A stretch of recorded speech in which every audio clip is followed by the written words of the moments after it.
Moving on to the Shrouds. The Shrouds by one Mr. David Cronenberg. What do I say about David Cronenberg? I was thinking about this. I haven't even thought about, I don't even know exactly what I'm going to rate this yet. I think I know what I'm going to rate. I think I'm strong on it. So first of all, David Cronenberg. I've loved some of his stuff. I have not loved some of his stuff. I was thinking as I was watching this, is there another director other than maybe M. Night Shyamalan? Between M. Night Shyamalan and David Cronenberg, who do you think has a bigger ratio of great ideas to terrible writing?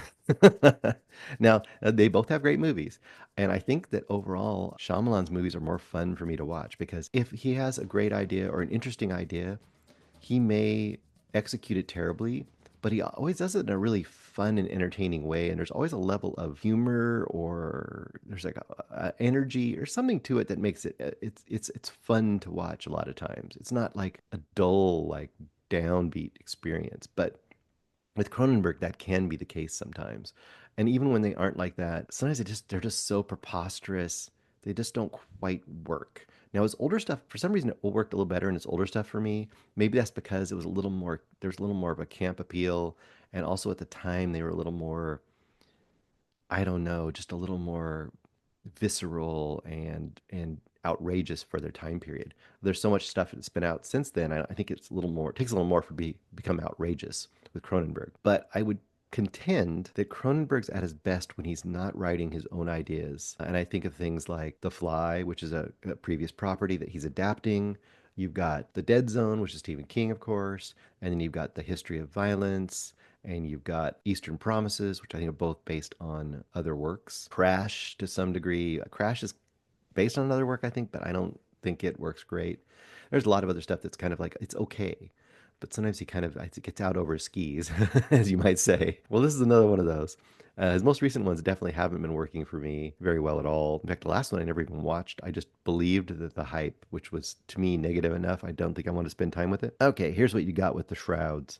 You've got Karsh, played by Vincent Cassel, which you may know from a lot of things, but what's the thing they think of most of? Irreversible, probably. And you've got Becca, also known as Terry, also known as Honey, Hunny, played by Diane Kruger. There's your two main characters. You've got Guy Pearce playing a strangely nerdy Maury, and you've got Steve Swissman playing Jerry Eckler. It's like a scientist guy.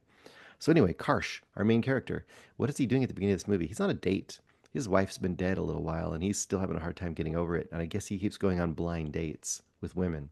He's rich. He is at this restaurant, which is his restaurant. It's called like the Shrouds in the whatever Golden Green or something like that. And he's having this meal with her, and pretty quickly he starts talking about his dead wife, I think. Well, there's also shrouds in these big glass cases at the restaurant. Anyway, what you end up finding out is that this is a restaurant he owns, basically right next to the cemetery that he created, because he created this technology. It's a Cronenberg movie, so obviously there's going to be some kind of future technology, and the future technology that he created is he created these kind of metal mesh shrouds that you put around dead people. And he takes her out during the date to show her these graves that he's made. They're like very uniform, kind of old fashioned headstones, but very square and angular. And they have screens on them, like touch screens. And you have the app in your phone specifically keyed just to you for your person who's dead, in this case his wife. So imagine he's on his date and he's taking this woman out to show her his wife's grave next to the restaurant that he owns with a whole bunch of other these shroud future graves.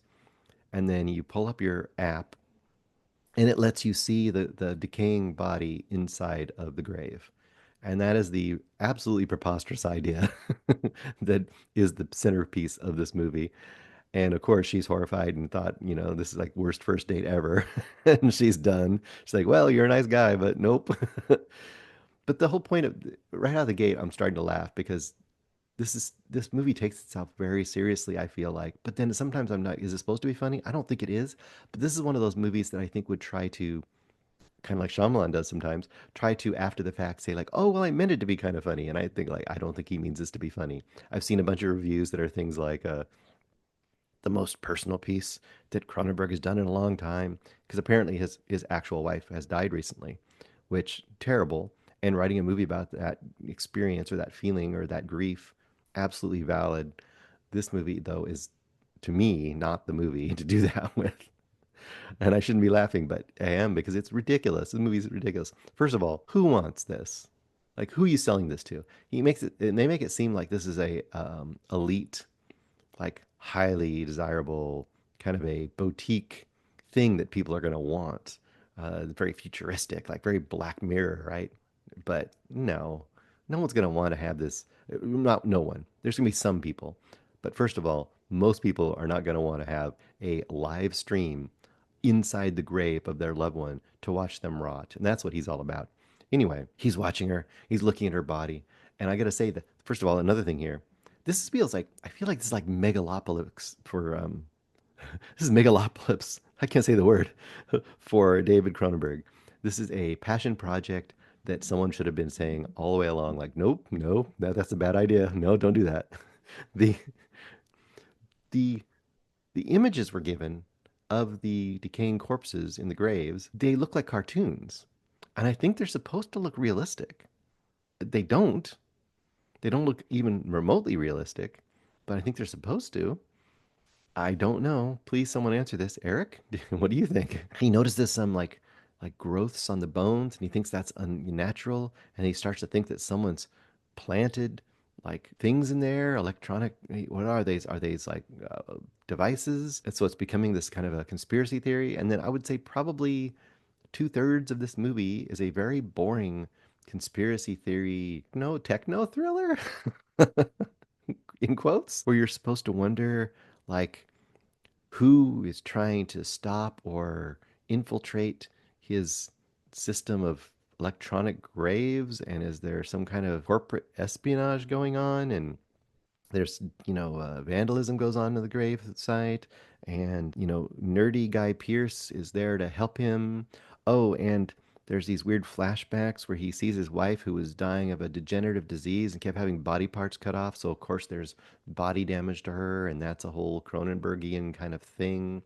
Oh, did I mention that, because Diane Kruger plays three characters. She also plays his dead wife's sister, which of course he might be attracted to as well, but she's a dog groomer. Why is she? It's just ridiculous scenes of her being a dog groomer. Oh, and she plays Honey. Did I mention that? Yes.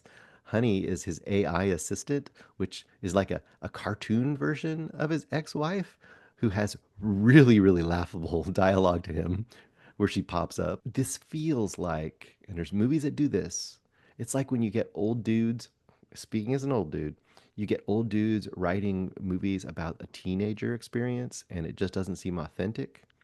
This seems like an old dude making a movie about technology, trying to be cutting edge with, sci-fi technology, and it doesn't seem realistic. It's like he's discovered smartphones and he thinks, oh, and AI assistants.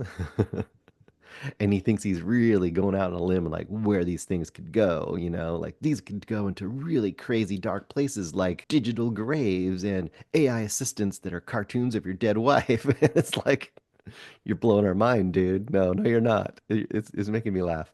There are so many horrifically, laughably stupid moments of dialogue in this movie.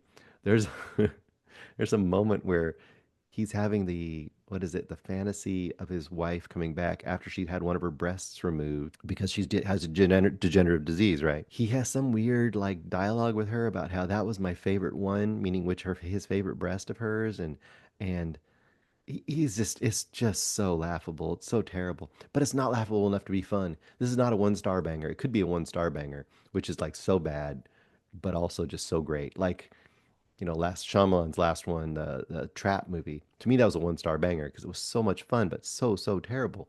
This is just, oh my gosh, it's like 2 hours long. It's way too long. It's way too dumb. It's way too thinking it's blowing our minds when it's not. It's way too tedious. It's it's just it's sad. I see Miller making another road warrior movie, and I say, keep bring him on, man. Even and I know people kind of got really bored by it, but even the last Scorsese movie, I'm like, yeah, keep doing it. you're still bringing it at your age. Cronenberg, I might be telling them to hang it up. You might need to hang it up. You might need to get your digital gravestone and get that all prepped up and fired up, dude, because I think you're done with movies. You can at least bury the rest of your movies in there. I'm sorry, David. I'm done with it. Unless you can really turn it around, I think I might be done. All right, I'm gonna go 2 stars for the Shrouds. That's that's all I can give you. I wish I could do more, but I just can't. Hey guys, thanks so much for watching this video. For more movie and television reviews and interviews, please subscribe to my Deepest Dream channel. Like, comment, share, subscribe. And as always, thanks so much for your support. Take care.